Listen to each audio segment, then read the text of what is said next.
Well, hello again. Welcome to Horror in Detail.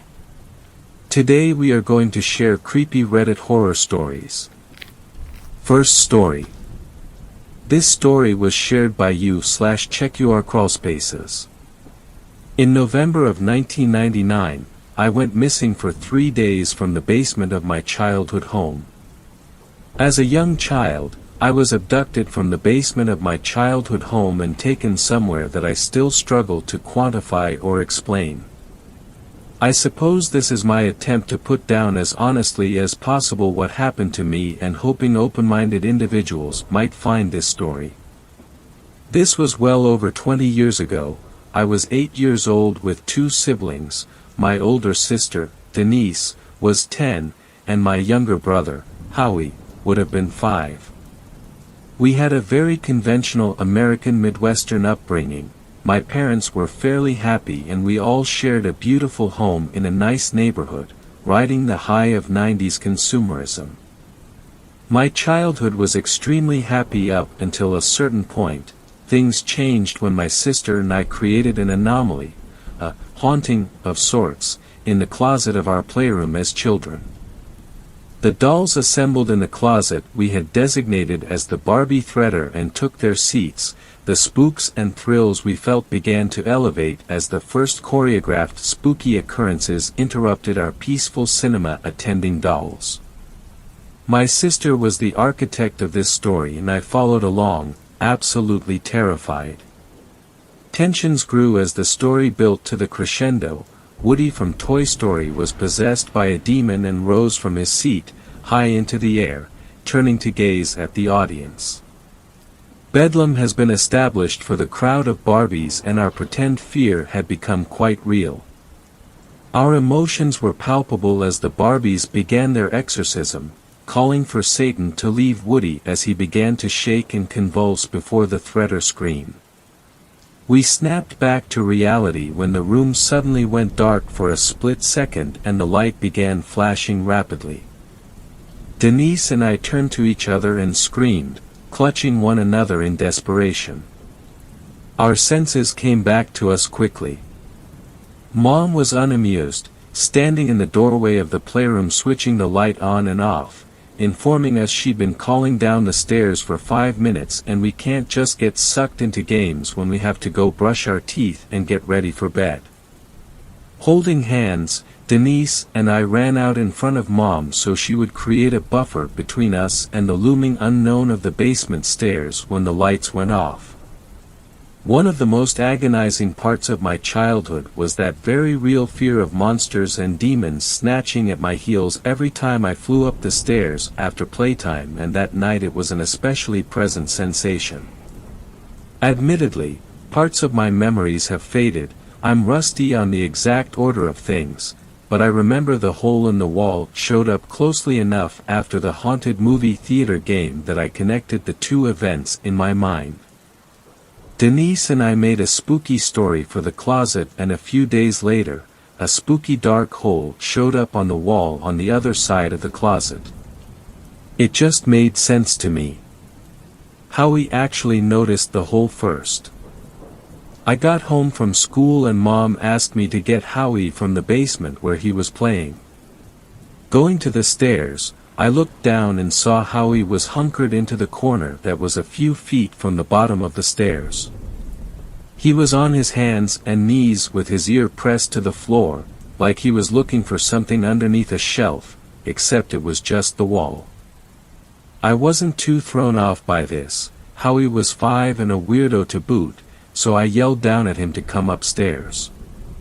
My mother said from the other room to actually go get him and to not just yell. Rolling my eyes, I made my way down the stairs to Howie, who still was not acknowledging me in any way. When I got to him, I placed my hand on his back and he jolted like he was startled. I asked him what he was looking at and he got up off of his hands, and while sitting on his knees, he pointed to a hole in the corner. It was about the size and shape as if someone had ripped the corner off a playing card and traced it out. Inside it was pitch black, somehow blacker than black. Something about it made my tummy hurt. I asked him what was in there. He calmly told me there was a funny person in there, hiding in the wall. My tummy ache lurched and I almost vomited when he said that. I'm sure an adult would have written that off as childish imagination, but as a child with an imagination myself, I immediately took him at face value. There was someone hiding in the wall. Up until that moment, the most scared I had ever been was the other day playing in the closet with my sister, more scared than when a thunderstorm took out the power and a tree branch broke through my bedroom window, more scared than sneaking behind the couch while my parents watched Interview with a Vampire last Halloween. The moment Howie said what he said, that became the most scared I'd ever been. Every fiber of my being was screaming to get away. I grabbed Howie by the arm. I could hear him complain, but couldn't understand him through my adrenaline. It felt animalistic. I ran up the stairs, dragging poor Howie behind me. I slammed the basement door and ran to Mom, Howie still in tow, and I began wailing to her about a man in the walls downstairs. My poor mother was completely confused. I had been fine just a minute ago and she had been downstairs numerous times throughout the day doing laundry and had noticed nothing awry. I was finally able to calm my tears enough to explain to her what I found Howie doing and what he had said about someone in the walls. She laughed and explained that was impossible because it was a basement, an unfinished basement, to be exact. She explained to me all of the exterior walls were cement bricks with dirt on the other side, the wall to our playroom was just wood and drywall, there was only a few inches of space. Definitely not room enough for funny people to hide. She tried to reassure me by going down, but as soon as she walked towards the basement door, I began to wail again. Seeing that wasn't going to help, she made me a snack and had me sit and watch cartoons with Howie and Denise. I was beginning to relax by the time my dad came home. We had supper and Mom told Dad about the hole in the wall downstairs. Dad was a contractor, so he felt quite confident doing the repair. He used a moisture meter to ensure a leak hadn't caused the hole. When a water source had been eliminated as the culprit, he figured one of us had kicked a hole in the wall and did not want to fess up, so he patched the drywall, good as new. With a reassuring kiss on the head, he later told me he had it covered and that he checked and there was no one in there. I slept peacefully that night and over the next few days, the discomfort I felt while in the basement waned slightly. I still refused to be down there by myself, but Denise and I almost always played together so it was rarely an issue, until Denise had to go to the bathroom one day. I wanted to go up with her, but we were in the middle of creating an easy bake oven confection and she wanted me to stay to watch and make sure it didn't burn. I felt great apprehension and told her we could unplug the oven and then plug it back in when we got back. Denise called me the B word. Baby. My pride was devastated and my fate was sealed. I committed to my easy bake vigil and Denise was up the stairs, leaving a very heavy silence in the playroom.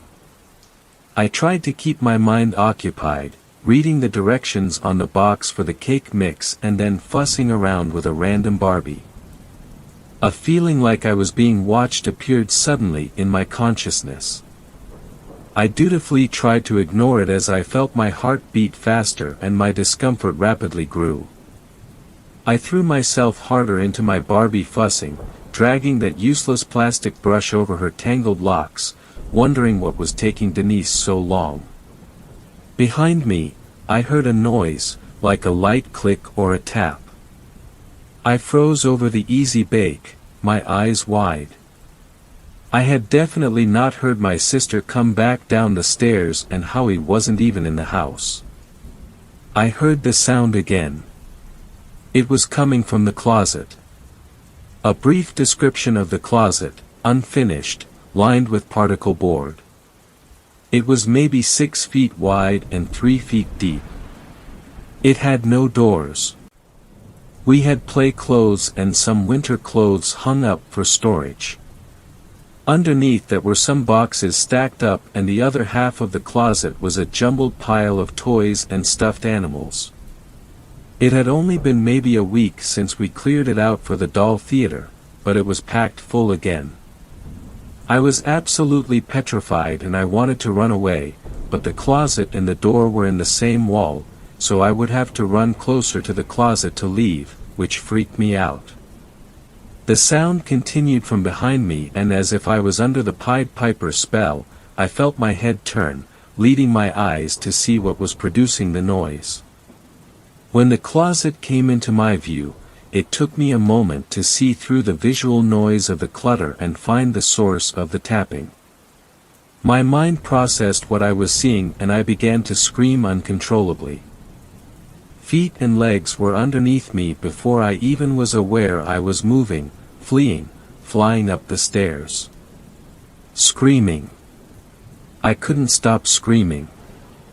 When I had turned around and looked behind me in the playroom, sticking out from under the hanging clothes and jackets, was a black and skeletal hand, almost like a mummy, pinching a Barbie high heel between its fingers and walking the shoe across the boxes.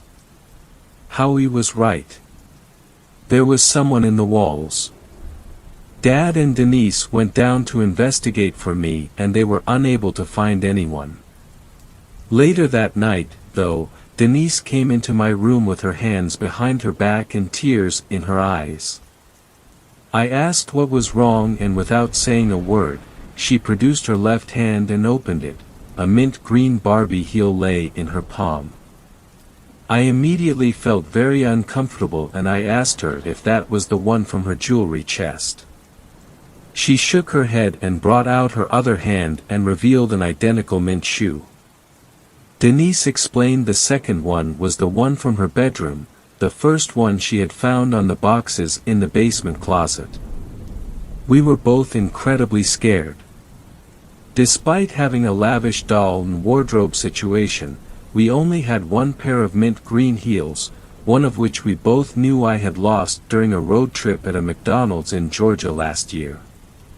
It had caused a huge fight between us because those heels went perfectly with Denise's favorite doll dress and she had melodramatically stored the other shoe in her jewelry box as a sign of reverence. Yet here we sat with, what to us felt like, extremely convincing evidence of supernatural occurrences we could not begin to rationalize. We didn't even discuss it. Denise stayed in my bed with me that night and I honestly think we hardly slept. We were so afraid. After that, we avoided the basement at all costs. It had always been a little spooky down there, but it had quickly surpassed the creepy tolerances of little girls that wanted to play with dolls and host story time for their stuffed animals. We'd plan recon missions ahead of time for toys we wanted, begging our parents to come down with us while we snatched the toys we needed that day and fled back to the safety of the upstairs. My mother is a neat freak and didn't appreciate our messy and toy-cluttered bedrooms, so that coddling did not last long. We were allowed to keep a streamlined collection of toys upstairs, but the rest had to be returned to the playroom. Denise and I were still so scared of the basement that we chose to stop playing with the majority of our toys.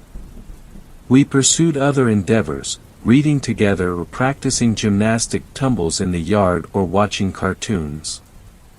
I had done a very successful job skirting around the basement and had not gone down there alone since the night I saw the hand. I had hardly been down there at all, even with a chaperone. That changed one cold and bitter November morning. Mom was very busy, as both Denise and Howie had gotten really sick. She had been running around all night taking care of them, and that morning she had Howie in a cool bath trying to get his fever down. She was on the phone with the doctor in the bathroom. I could hear the gratitude and relief in her voice when they could get Howie in soon to see the doctor. Calling me into the bathroom, She explained that she knew I was scared of the closet downstairs, but she had to watch Howie and needed me to go into the basement and get their coats out of the closet. My initial reaction was to balk and protest, perhaps too vehemently. Mom called me the B word. Brave. My fate was decided. Steeling myself at the top of the stairs, I tried to cling to the bravery instilled inside me by my mother, but with each step down, I felt it evaporate. Halfway down the stairs I noticed the hole was back in the corner. Fighting every instinct in my body, I made myself go down the stairs. It was daylight out, but overcast, so the entire basement had a gloomy light about it from the small windows around the ceiling. I didn't like the way it made the shadows look inky and mysterious. I pressed my back to the handrail as hard as I could when I got to the end of the stairs, giving myself as much space as possible from the hole while sidestepping to the playroom door. Taking a deep breath, I walked into the room, resolute. I knew what I had to do, I knew exactly where their coats were, I needed only to reach out and snatch them off their hangers and then run like hell. Except, when I got myself in front of the closet, I couldn't see anyone's coats. I froze, unsure what to do. I knew they were in there, nestled behind the play clothes and snow pants were our winter coats, but I absolutely did not want to put my hands in there to find them. My plan had depended on visibility and accessibility. Weighing my options, I decided the worst outcome was disappointing Mom. I gingerly reached out and tugged on the hem of an old bridesmaid dress, guiding it out of the way. Feeling slightly more emboldened after not seeing the hand appear, I very cautiously grabbed the leg of my snow pants and saw with relief the sleeve of my mother's coat underneath. Reaching out to her coat, I felt time slow as I saw the hand suddenly burst out through the clothes, snatching my wrist with surprising strength and firmness. Despite the papery and dusty appearance of the hand, it was quite solid.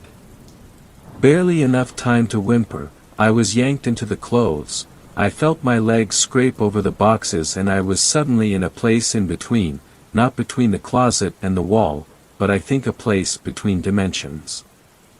Discomfort was my physical baseline there, I don't believe my form was intended to be in that plane. Every inch of my body had what felt like a cold gelatinous layer over it. Breathing felt like static.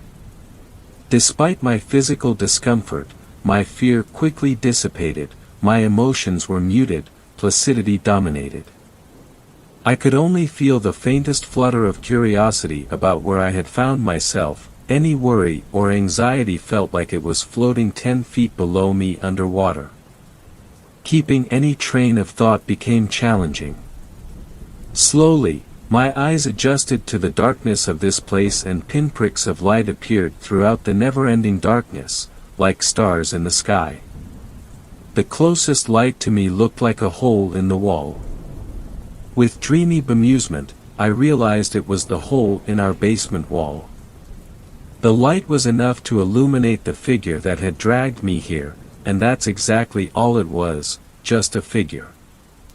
Humanoid, completely black, featureless, not even eyes. It looked more like a silhouette than a solid being in this realm, compared to its charcoal appearance outside. I then became aware I wasn't beholden to gravity and I let myself drift away, the figure drifted with me, although I didn't mind them as much here, they didn't seem as scary now. Dreamily, I headed towards the nearest light above me and looked through the hole, gazing suddenly into a scene somewhere in Asia. It looked like a sweatshop, rows of women hunched over whirring sewing machines, a man roamed around and screamed at them. Instantaneously, as soon as my eyes laid sight on this scene, I could feel every person's emotions in that room more vividly than I have even felt my own, the strength, the fear, the misery, the resolution, the defeat, the hope. Everything washed over me at once and it felt amazing. Pure, unadulterated human emotion, even the bad, was intoxicating when experienced this way. After a while, I let myself float onward to the next light. This hole opened into a hospital room somewhere in the world. The people looked white, but I couldn't understand what they were saying. I didn't need to know the language as the scene was universal. A very pregnant woman was in the process of giving birth, the father by her side and the doctor and nurses surrounding her at the bottom. I watched and felt everything in the room as that new life was brought into their world. The exhaustion and pain from the mother, wrapped in an unbridled joy. The acute stress and self-assuredness of the staff as they rushed to monitor the baby and mom. The relief from the father that his family was safe. The sheer love of the parents as they looked down on their newborn. The confusion and pain of the infant that couldn't understand his shockingly cold and bright surroundings. Onward, I moved from that vignette, towards a new light. This one was much dimmer. It was a fairly dark bedroom, but you could tell it was daylight outside from the light around the window. A woman was laying in bed. I could hear her crying. More impactful, I could feel her sadness, and this was an old sadness. Despair and pain hung like incense in the room. That one I didn't understand at the time, and I floated on, my silent companion following close by. So on and so forth, I journeyed through this space in between, witnessing and feeling an unbelievable range of the human experience. I saw the mundane and the glorious. I saw crimes and acts of violence that would bring the most grizzled homicide detective to their knees, yet none of it seemed to disturb me. It all washed over me like dreams. The power and clarity of the emotions while viewing was juxtaposed sharply to the dullness of my current reality, yet it never felt voyeuristic, it simply was. I'm not sure how long I drifted through. Occasionally other figures like my companion would pass by. That was the only time they held my wrist to stop my travels, waiting until the stranger passed, although the others also felt benign to me. The holes sometimes opened up into cracks or openings in walls or ceilings, sometimes it was through an item. Looking around one room, I could see in the reflection of a mirror that I was gazing in through the eyes of a porcelain doll. After a while, I became aware of a distinct melancholy I felt while gliding in the void space when I wasn't distracted by other people's lives. I raised my hands to my face and saw in the dim light my fingers were beginning to turn black, like my companion, whom I was starting to think of as a friend. We shared a sort of understanding despite never saying a word to each other. There was an intuitive logic to how this place worked, similar to the way you simply understand what is true in a dream. What I understood is that I was becoming one of the shadow forms. If I stayed much longer, I would lose my own humanity as I sustained myself emotionally on the sweet nectar of others' feelings, and my physical form metamorphized into a shadow. I understood on some level I didn't want to transform. Through the fog, I remembered my family, and I felt a yearning of my own for the first time in this place. My companions simply nodded their head and gently took my hand and guided me towards a particular hole in the darkness. I gazed in and I recognized this space. It was the bottom of our basement stairs. It felt like an eternity since I had seen it. As if on command, I saw how he walked down into view, crouching down as I'd seen him do so long ago. Pressing his face to the hole, I could hear him call my name, saying he missed me and was sorry the man in the wall got me. Feeling his unadulterated sadness wash over me, I tried to call out to him, but I couldn't speak in the void. Looking to my companion, we nodded sagely to one another, and I reached a trembling hand towards my brother. I broke through as easily as I had been dragged in. I could briefly feel Howie's elation at seeing my hand as he helped drag me through. Despite that the opening was no larger than a mouse hole, I easily fit through and found myself sprawled out on top of Howie. He was screaming and laughing so loud, I hugged him and I began to cry as the emotional sedation of the place in between wore off, and I felt very much like a little kid who was lost and scared in a crowd and had just been found by their mother. We bounded up the stairs, through the kitchen, flying past police officers and extended family, into the main room and straight into my parents' arms. That hug with my mom and dad and Denise and Howie was the greatest thing I have ever experienced. Looking up, I noticed a skeletal finger reaching out and wiggling at me through a small hole near our fireplace. I let out a little smile. I knew my companion could sense my gratitude for reuniting me with my family. The next few days were a blur. I was dehydrated and borderline hypothermic when I was taken to the hospital. I lost the big toes on both feet and the tip of both my middle fingers to what the doctors diagnosed as frostbite. Otherwise, I was fine and the police questioned me for hours about where I had gone.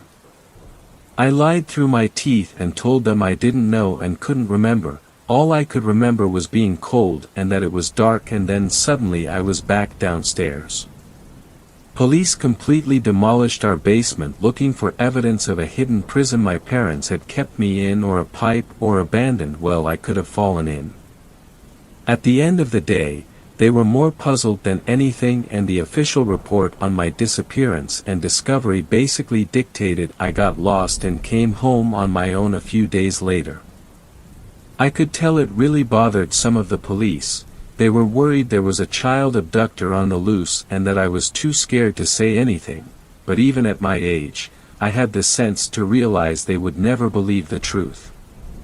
Everyone believed Howie was still sick and fevered, dreamed of me crawling out of the hole. When I asked him about it a few years ago, he claimed he remembered it as a dream he had.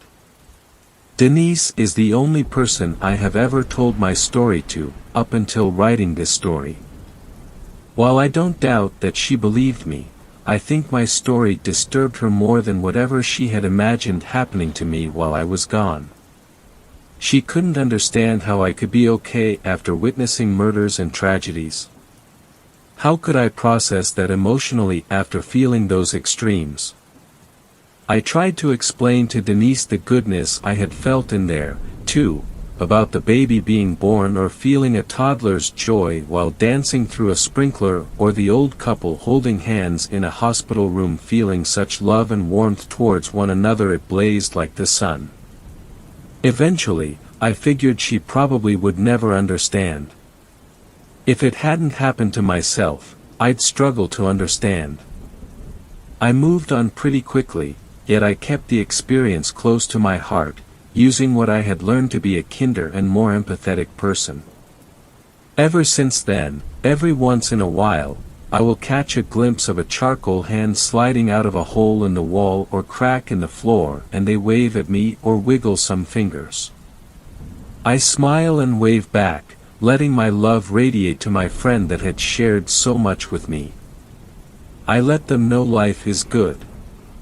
Second story. This story was shared by you/DG1162. Possible Skinwalker encounter. Now I have to start off by saying I'm sorry that this likely won't be as exciting as you're expecting, but I can say it's 100% true. Let me start off by saying I'm a 21-year-old male from British Columbia, Canada, and I've spent most of the free time in my life outdoors one way or another. This took place several months ago now, right before winter started for real.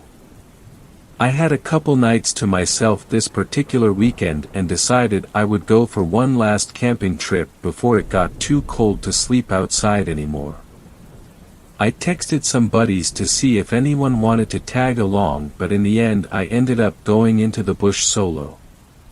There's plenty of good forestry roads around where I live, so we'd usually just drive up a dirt road until we found a nice spot and camp there, which is exactly what I did, in a spot I'd camped before no less.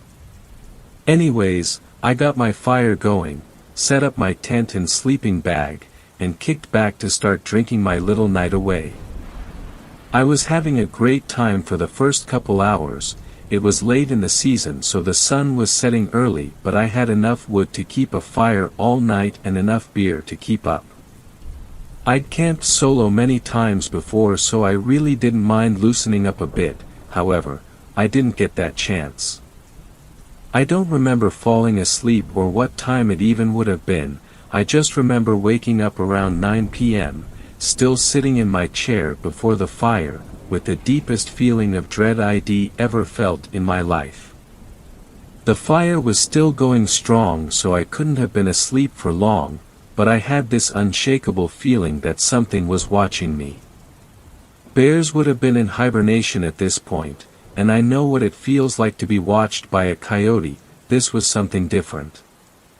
I decided the big I had to drink was clearly enough and tried to shake the feeling.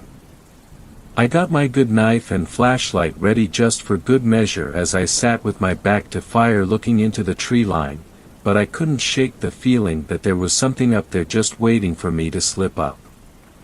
I was getting tired again after a while, but I knew I wouldn't be comfortable in the tent, so I decided to drop the back seats and sleep in the hatch of my car. At least I could lock the doors that way.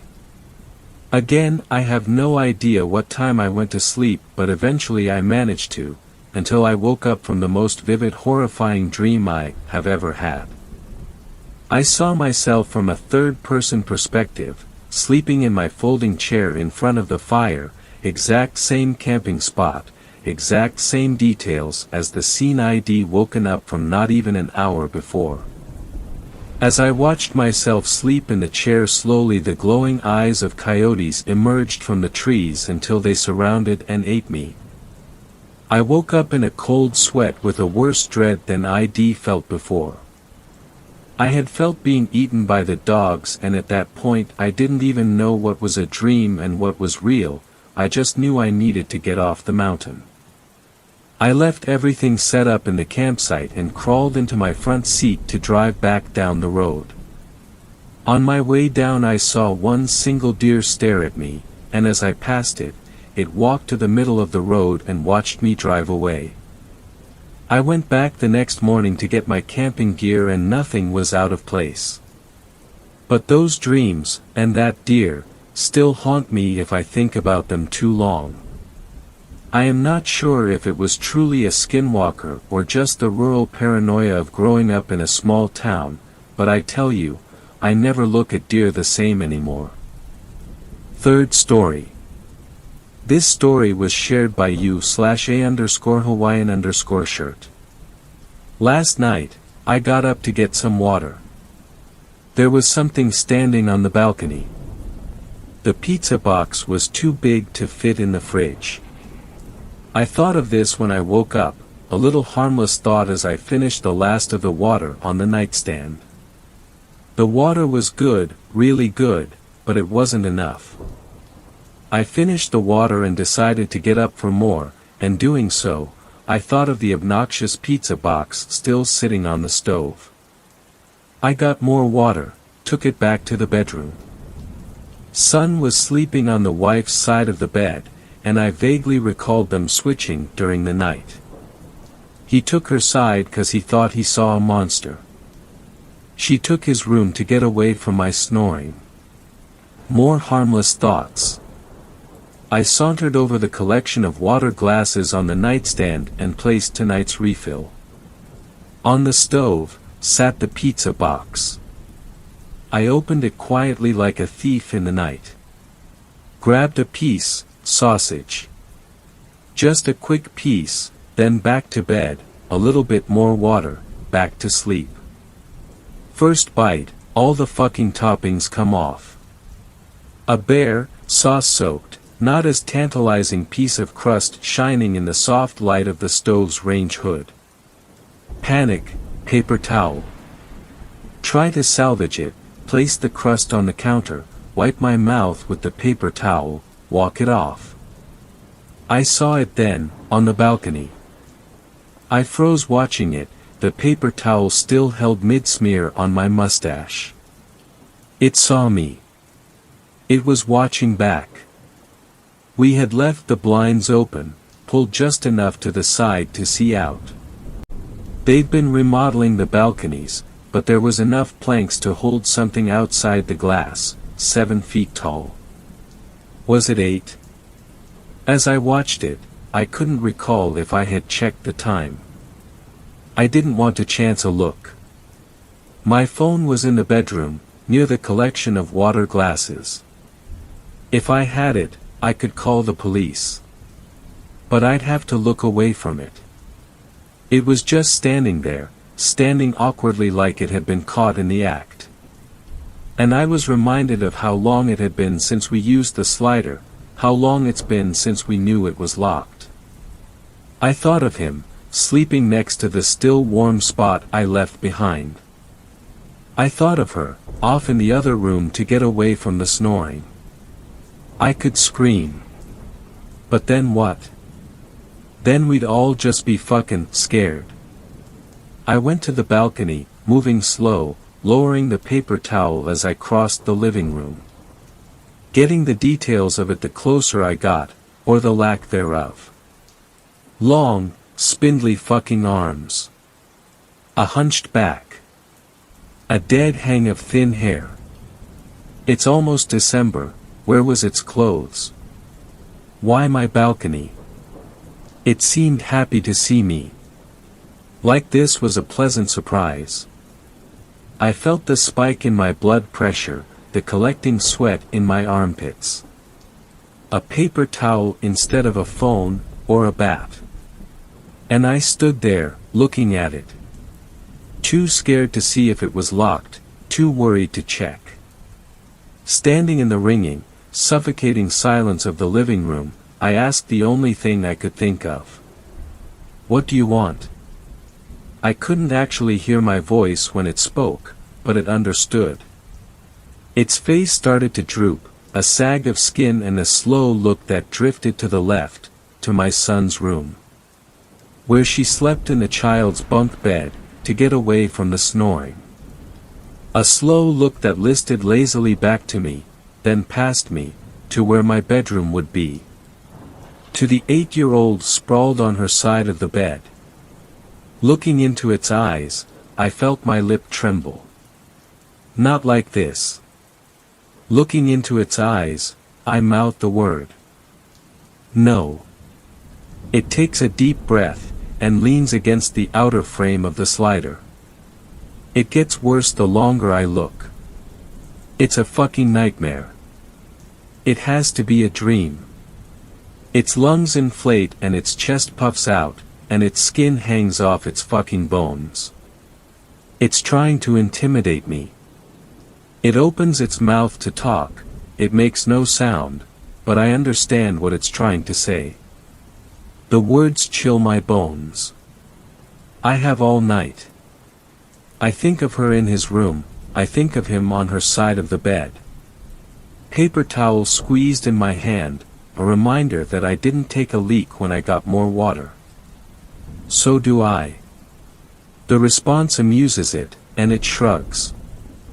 We'll see, it says. It moves, and I panic and think it's going to try and come in. I don't think I could stop it. Its unnatural human form twists as it settles in, its limbs folding unnaturally as to sit like a dog, or a horse. It mocks me. I sit on the carpet and wait, trying to project this as no big deal. Trying to shield the fact that I'm terrified. It looks like it's freezing outside, the way it shivers. Thin skin on pointy bones, a face that won't stop sagging. We're supposed to get snow soon. It's freezing in the living room. I'm in my boxers. Goosebumps crawl over my skin. We stare at each other. I don't know if there's rules. I don't know if I can look away, or if I can check if it's locked or not. I don't think I can stop it. What happens if I fall asleep, or they wake up? I sit. I watch it, it watches me. The dark night ticks away. I don't know when it started, I don't know when it's going to end. The longer I look, the worse it gets. Sometimes it pretends to fall asleep. It's fucking with me. The worst part of all. Sometimes, the mold slips. Whatever's holding it, whatever the illusion is that serves as its existence. Like a twitch. As if its normal form wasn't bad enough. Whatever's underneath. Sometimes it's a flash of teeth and a spread of gore, like an aftermath of a hit and run. Sometimes it's up against the glass, its body flattening, its eyes staring hard at me, trying to scare me. Sometimes it's a girl, its mouth hanging open in a soundless scream. Sometimes there are no eyes at all. I sit and watch. Terrified to look away. Terrified it'll get impatient. The hours tick away, and behind it, the sun starts to break over the trees. Before the rays can touch its skin, it sighs deliberately. It's out of time. A single nod serves as my congratulations, and as it looks to her in his room, and him in my bed, its final words haunt me. You got lucky this time. It slips away in an instant, its limbs taking it back to woods. Back to whatever hell it came from. My body aches and I'm soaked in sweat. I wait until the sun is shining, the only way I'll think I'm safe. When I'm ready, I get up and check the slider. It wasn't locked. Once I fix that, I check the front door. Deadbolt and knob were both turned, but it doesn't make me feel better. I don't think I'll ever feel better again. In my hand is the paper towel, nearly perished under my squeezed grip. On the counter is a cold piece of bare pizza, the exposed sauce reminding me of the monster. I put them both in the trash. I creep to his room, and find her sleeping peacefully. I creep back to mine, and find him sprawled on my side. The water on the nightstand chills as I down the glass in one go. I place the empty next to the others, and I slowly lie down next to him, hoping I don't wake him.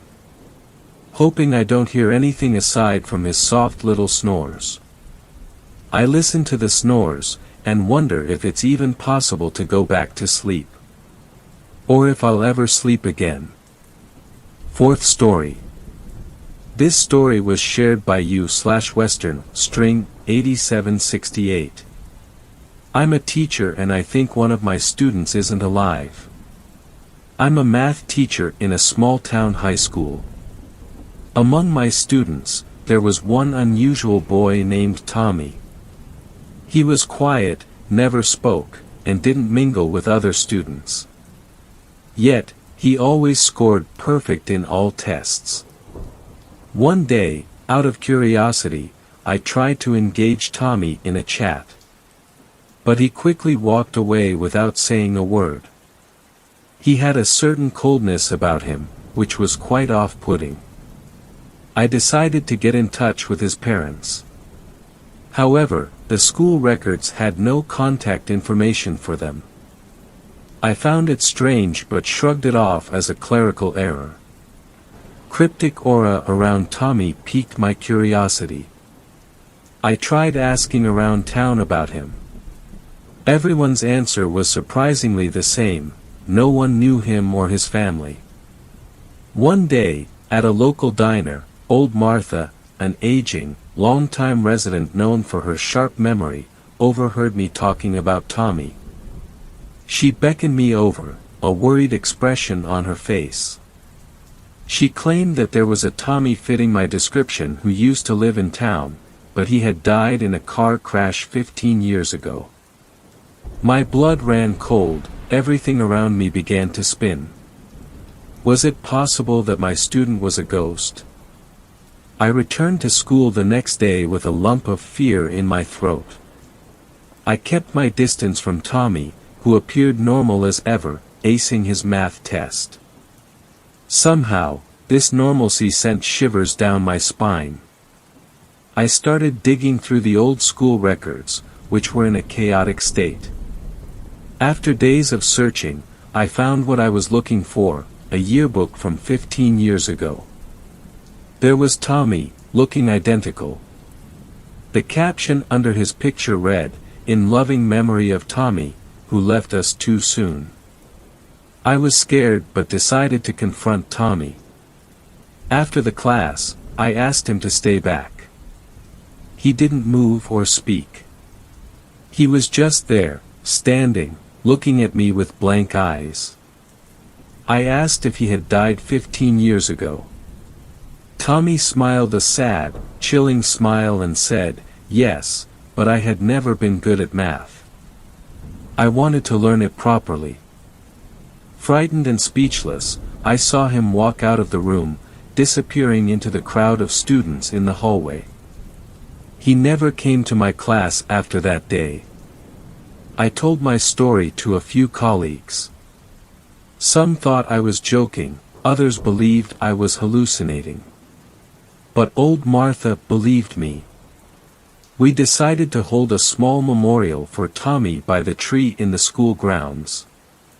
It was our way of telling him, it was okay to move on. Since then, I've never encountered anything supernatural. But Tommy's incident etched a lasting impression on me. In silent nights, when I'm all alone, grading papers, I can still feel a cold breeze and see a faint reflection of a boy smiling at me from the empty desks. The experience was a grim reminder. Not all our students carry the weight of their backpacks, some of them carry the weight of their souls, caught between worlds, unready for the adventure ahead. Fifth story. This story was shared by you/morbid_tales_. Don't tell Skinwalker stories around the campfire. I was camping in Arizona with my cousin. We built a fire, then got some marshmallows out to make some s'mores. It was a warm night, but we were having a good time. I hadn't gone camping with my cousin in years, since we were teenagers. I blew the flame out on my marshmallow, and crushed it between 2 graham crackers, and chocolate. "Do you want to hear a scary story?" my cousin asked with a sly grin on his face. When we were younger, he used to always tell scary stories around the fire. I couldn't help but get excited. "Let's see if you still got it," I said with my own grin. "Have you ever heard of a skinwalker?" he asked, popping a marshmallow in his mouth. "Yeah, isn't it a native legend? Something about turning into a coyote?" "Yes, a skinwalker is a Navajo witch that wears the skins of animals, and can turn into any animal they want." He leans in closer so the fire illuminates his face. "What's so scary about that?" I ask. "You don't want to run into one of them." "Trust me, I have." I say nothing, waiting for him to continue on with the story. I was visiting my friend on the res one day the summer after graduation. We were hanging out on the porch, talking about what we were gonna do now that school was over. Just wasting the night away, you know. Then I noticed a coyote just wandering around a few yards away. Now in this neighborhood there weren't any fences dividing the yards, so I could see it walk from yard to yard. I nudged my friend and nodded over to it. We got quiet and just watched it. Then it stood up on 2 feet. It was pressed up against a house in the shadows and just scooted along on 2 feet like a human. I was so shocked. I didn't think coyotes could do that. My friend whispered to me, "That's no coyote." I asked him what he meant. That's a skinwalker. Now he had mentioned skinwalkers to me before, but I thought it was just a legend. and that he surely didn't believe some old story his parents told him to scare him from playing in the woods at night. Once it was next to a garbage can, it hopped on top of it, then leaped up grabbing on to the window ledge. The window was open. Fear filled my body as I realized two things. No coyote could do that. And whoever was in that room was about to have a very bad night. Then we heard the guy in that room screaming, then his screams were drowned out by a scream that was somewhat of a mix of animal and human. We fell out of our chairs scrambling to get inside. We locked all the doors and windows and hid. That was the scariest night of my life. I don't remember if cops showed up to that house. We were too scared to leave the room and check. But it's a night I'll never forget. Goosebumps cover my arms. Now that was a good story. I didn't believe him about it being true, but it was a good story nonetheless. Looks like you still got it, that was good.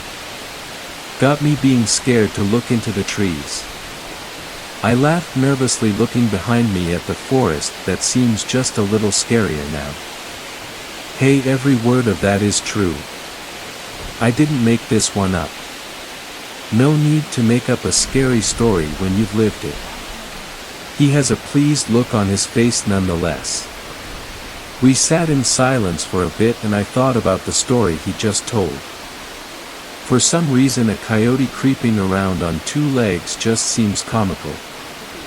I laughed to myself. Maybe it would be creepier in person.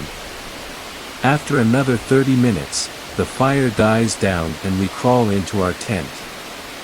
All thoughts of skinwalkers had left our heads.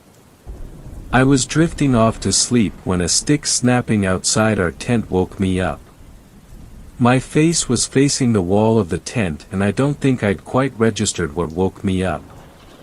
After a few seconds I closed my eyes and prepared to go back to sleep. Then I heard my cousin outside the tent calling my name. I opened my eyes. I assumed my cousin had stepped outside for some reason, but I didn't know what he would need me for out there. I didn't quite want to leave my sleeping bag, so I was just gonna pretend like I didn't hear him. I closed my eyes again. Then I heard him call me again. Annoyed, I sat up to leave the tent. That's when I noticed my cousin right next to me. Asleep. I knew I heard him call me from outside the tent. I heard it twice. There was no mistake. I shook him awake. What do you want? He asked groggily, not opening his eyes. I heard your voice outside the tent calling my name. Am I going crazy? He opens his eyes, a panicked look in his eyes. You're absolutely sure? My voice? He asks. Yeah. Twice. There was no mistaking it. He pulls me down to the ground next to him. We hear some shuffling outside the tent. I start to freak out a little. That's a skinwalker. They can imitate voices. That's how they draw you in. He whispers. A skinwalker? Are you sure? What's the odds of a skinwalker showing up the same night you tell me the story? Do not mess with me. I whisper back. Talking about a skinwalker at night can draw it to you. I didn't think about that when I told the story. Just stay quiet and stay down and hopefully it will leave. The sound of another stick snapping didn't help at all. After a few long frightful hours of laying their eyes wide open, it seemed to go away. Eventually, I fell asleep, I guess. I don't remember falling asleep, and don't know how I could. My cousin was already packing everything up by the time I crawled out of the tent. I know we planned for 2 more nights, but we're getting out of here right now. Yeah, I'm with you on that. I said. Now I can't say for sure it was a skinwalker that night. But I can say I definitely heard my cousin calling my name from outside the tent when he was sleeping right next to me. And that was by far the creepiest thing to ever happen to me. So take my advice and save the skinwalker stories for when you're safe in the comforts of home and not for the campfire. Thanks a lot for watching the video till the end. Subscribe to our channel Horror in Detail. Drop your opinions/suggestions in the comments section, and like the video as it helps with the YouTube algorithm.